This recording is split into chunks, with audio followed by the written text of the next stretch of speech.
Salut à tous, j'espère que vous allez bien. Aujourd'hui, petite vidéo sur la présentation de la nouvelle Tesla Model Y. Enfin j'ai pu la voir. Donc hier soir, j'étais à la présentation de chez Tesla et j'ai pu la découvrir en vrai. Je vais vous montrer les images.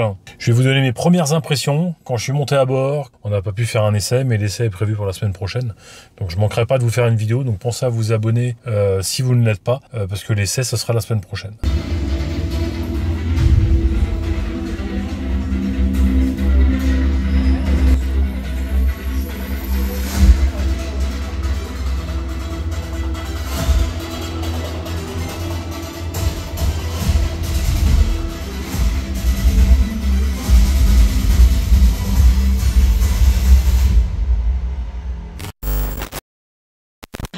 Donc voilà, on a eu droit à un petit light show à l'américaine, on va dire, sur les Tesla. Donc bon, c'était sympa. Le son est impressionnant dans la voiture, c'est clair. Déjà sur les Sono Premium, il était vraiment qualitatif avec le sub, etc. Pour moi, c'est vraiment une des références en la matière, hein, franchement. Donc celle-ci était noire, comme vous le voyez. Une des deux couleurs qui était disponible, puisque en fait, le configurateur a changé, donc on va en parler aussi. Le configurateur a changé ce matin, la version propulsion est disponible, la version propulsion grande autonomie, à ma grande surprise quoi, est disponible également. Puis la version grande autonomie 4 roues motrices est disponible également. À la commande, livraison en mars pour les 4 roues et à partir de mai-juin pour les 2 roues motrices. Donc ça commence à devenir intéressant, 44 990 pour la propulsion classique, 46 990 € pour la grande autonomie, 622 km. Et puis 52 990 € pour la 4 roues motrices. Donc voilà, là c'est du concret. Enfin elles sont arrivées, parce que moi ça fait déjà un petit peu plus d'1 an que j'ai vendu ma Model Y, parce que je me doutais que ça allait sortir. Donc j'étais vraiment impatient de la voir. Et enfin je l'ai vue. Pour vous donner mon avis, elle est plus belle qu'en photo. Elle est franchement très belle. L'avant va mettre une claque aux anciennes, c'est clair. Il est vraiment stylé. J'aime beaucoup. Assez épuré au final, il n'y a même plus de logo devant.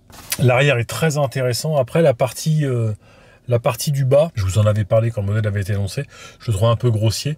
Il est imposant, il est assez grossier. Sur le noir, j'ai envie de dire, ils se font pas mal.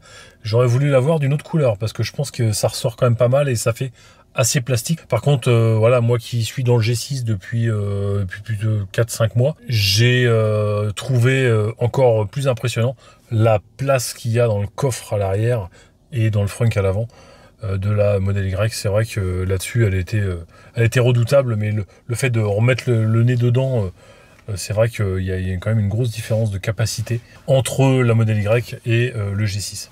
Voilà, donc je suis monté dedans, je me suis assis en premier à l'arrière, c'était disponible, parce qu'il y avait du monde qui était devant.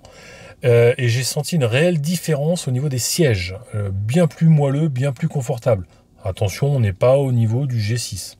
Mais on voit qu'il y a un bel effort de fait, surtout à l'arrière, j'ai envie de dire. Après, je suis monté à l'avant. Donc à l'avant, on est calé, hein, comme dans un siège de Tesla. Hein, ils sont quand même assez baqués. Ils sont plus confortables. Je les trouve un peu plus fermes qu'à l'arrière. Mais voilà, on sent qu'il y a eu du travail de fait, qu'il y a de l'amélioration. Donc je serais curieux de voir ce que ça va donner vraiment sur la route, donc pour l'essai de la semaine prochaine. Parce que voilà, c'est cette globalité qui m'intéresse, les suspensions et le siège. Que je vous cache pas que voilà, j'ai eu quand même beaucoup de Tesla. Il y a un côté où ça me manque un peu. Je suis très content du G6, hein, mais il y a un côté où ça me manque un petit peu. Mais je veux pas perdre le confort de la G6 et hélas, c'est ce que je pensais. Hein, Tesla n'arrivera pas au confort de la G6. Après, c'est des voitures qui sont différentes, qui ont une philosophie différente. Faut accepter, voilà, ça dépend ce qu'on recherche encore une fois.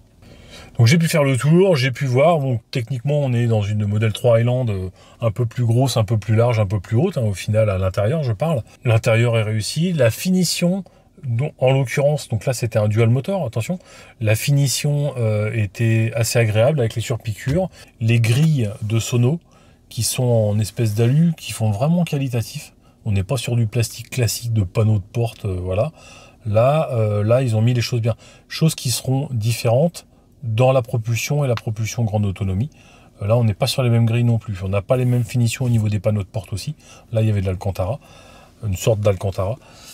Sur les autres, on sera plus sur du tissu. Donc voilà, ça, c'est à prendre en compte. Et puis les modèles propulsion et grande autonomie n'ont pas la sonorisation premium de la Tesla. Ils ont repris comme la Model 3, hein, en fait. Les modèles propulsion et classiques n'ont pas n'ont pas cette sono premium. Par contre, les modèles dual motor et performance ont la sono premium. Donc voilà, l'écart de prix maintenant justifie aussi la sonorisation de la voiture. Ce que d'un côté je trouve pas mal, parce que je trouvais que l'écart était trop important pour 4 roues motrices seulement et une autonomie plus ou moins importante selon le modèle que vous preniez, quoi. Les jantes, je les trouve très belles en 20 pouces, elles sont vraiment très belles. Je les aurais voulu en noir, mais elles ressortent très très bien. Je les trouve très belles. À voir ce que ça donne au niveau du confort aussi. Donc voilà, là c'est plus cohérent par rapport au modèle de lancement qui était, on va dire, toute option et qui était donc quand même assez cher. Je me demande d'ailleurs s'il y en a pas qui vont pas annuler leurs commandes qui sont en attente pour prendre des modèles moins onéreux au final.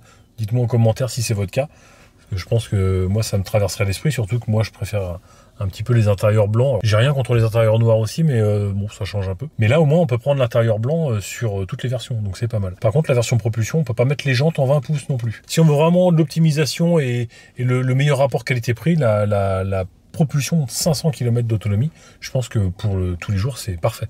Après, il y a la grande autonomie qui est 2000 € plus chère.